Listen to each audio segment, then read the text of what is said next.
नमस्कार। आज की क्लास में हम क्लास 12 सॉल्यूशन चैप्टर, इसमें हम लोग पढ़ेंगे कैलकुलेशन ऑफ इक्विवेलेंट वेट, और ख़ास तौर से हम उसमें पढ़ेंगे एसिड को और बेस को और साल्ट को। नॉर्मेलिटी के क्वेश्चंस को बनाने के लिए ये बहुत ही ज़रूरी है कि हमको सबसे पहले इक्विवेलेंट वेट या तुल्यांकी भार निकालना आना चाहिए। चलिए देखते हैं। सबसे पहले हम इक्विवेलेंट वेट ऑफ एसिड यहाँ पर निकालने का तरीका क्या होगा, is equal to molecular weight of acid divided by basicity. मतलब जो हमको गिवन एसिड है उसके अणुभार को हम उसके बेसिसिटी मतलब क्षारीयता से डिवाइड करते हैं।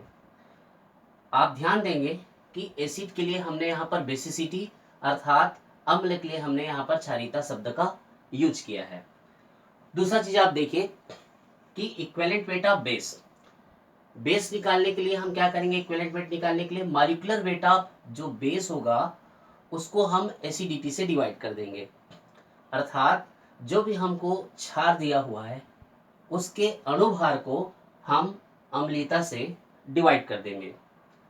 अब आप देखिए कि यहाँ पर जो टर्म है एसिडिटी और बेसिसिटी, सबसे पहले हमको इसको समझना है। तो acidity is the number of displaceable OH minus from one molecule of the base. आप इस बात को ध्यान रखें कि base acidity is the number of displaceable OH minus ion from one molecule of the base। कोई भी जो दिया गया हमारे पास जो क्षार है उससे कितना OH माइनस विस्थापित हो सकता है उसको हम लोग क्या कहते हैं, एसिडिटी या अम्लीयता कहते हैं। अब इसी प्रकार से आप देखिए क्षारीयता या बेसिसिटी। तो basicity is the number of displaceable H plus ion from one molecule of the acid.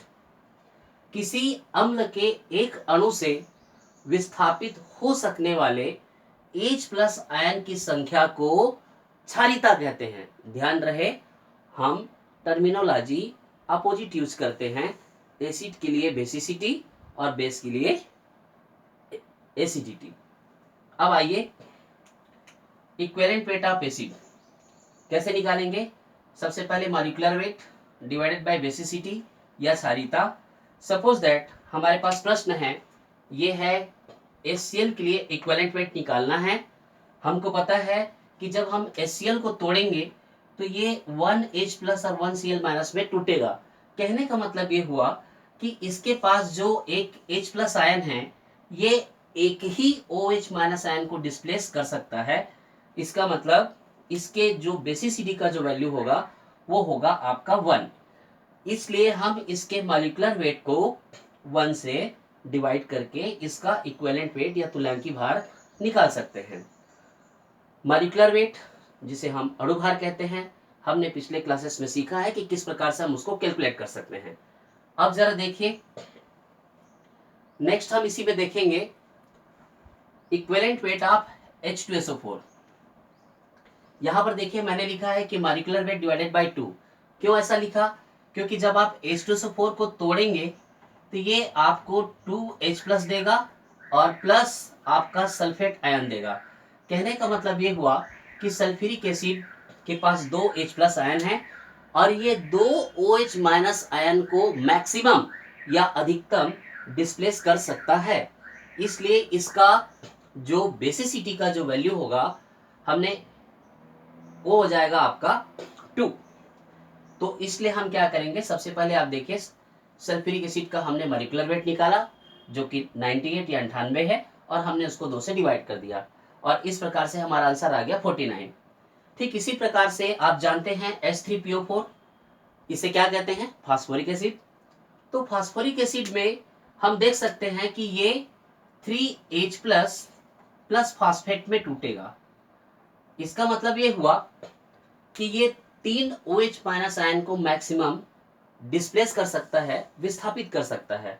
तो हम क्या करेंगे, इसका जो भी हमारे पास मॉलिक्यूलर वेट है, वैसे इसका भी 98 आता है, उसको हम 3 से डिवाइड कर देंगे और 32.66 ये हमारे पास आंसर आ जाएगा इसका इक्विवेलेंट वेट।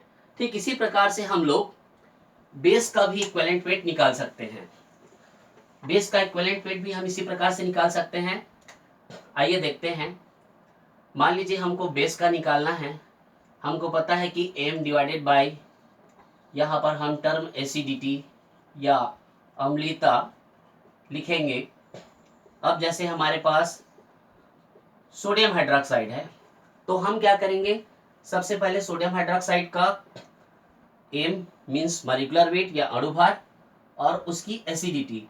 अब आप जरा देखिए इसमें Na+ और OH-, ये केवल एक H+ को डिस्प्लेस कर सकता है, तो हम इसको क्या करेंगे, 1 से डिवाइड कर देंगे और इस प्रकार से हमारा m/1 हमको पता है सोडियम हाइड्रोक्साइड का जो मॉलिक्यूलर वेट है 40 आता है, तो हम इसको 40/1 करेंगे और ये हमारे पास इसका आंसर आ जाएगा 40। अब देखिए दूसरा हम देखते हैं कैल्शियम हाइड्रोक्साइड। अगर हम इसको निकालेंगे तो ये आ जाएगा m डिवाइडेड बाई 2। क्यों होगा 2, चलिए उसका रीजन देखते हैं। तो आप देखिए कि जब आप इसको तोड़ेंगे तो Ca+2 ion plus 2 OH- ion देगा और इसके पास जो 2 OH- आयन है ये 2 H+ को डिस्प्लेस कर सकता है, इसलिए हम इसको डिवाइडेड बाई 2 करेंगे।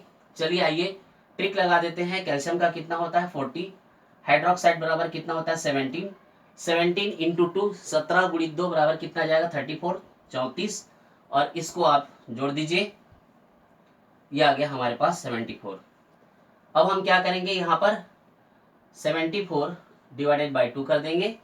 ओके, अब आप देखिए 2 3 जा और 2 7 जा, इस प्रकार से 37 ग्राम इसका इक्विवेलेंट वेट या तुल्यांकी भार होगा।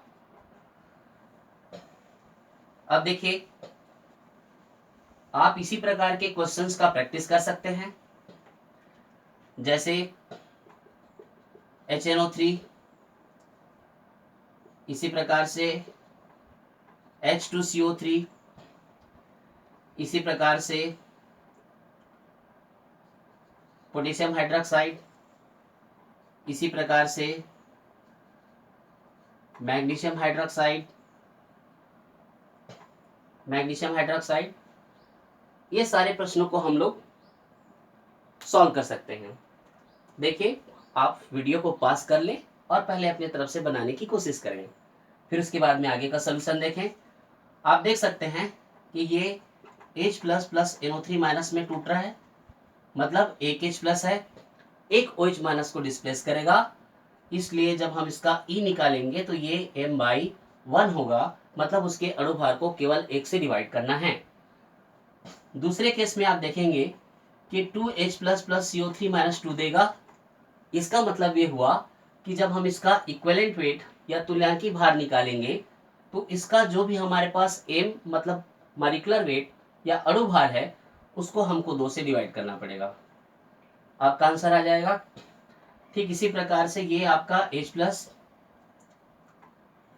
ये K+ और OH-, आप देख सकते हैं ये एक OH- इसके पास प्रेजेंट है, मतलब ये एक H+ को डिस्प्लेस कर सकता है, तो यहाँ पर भी हम इसके इक्विवेलेंट वेट निकालने के लिए इसके मॉलिक्यूलर वेट या अणु भार को 1 से ही डिवाइड करेंगे।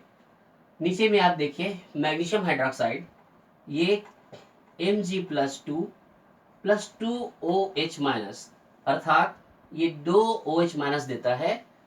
कहने का मतलब ये हुआ कि ये 2 H+ को विस्थापित कर सकता है, तो इस वजह से हम देखेंगे कि जब हम इसका तुल्यांकी भार निकालेंगे, इक्विवेलेंट वेट निकालेंगे, तो इसके m को हमको 2 से डिवाइड करना पड़ेगा। धन्यवाद। अगर आपको वीडियो अच्छा लगे तो लाइक करें, सब्सक्राइब करें और शेयर भी करें। धन्यवाद।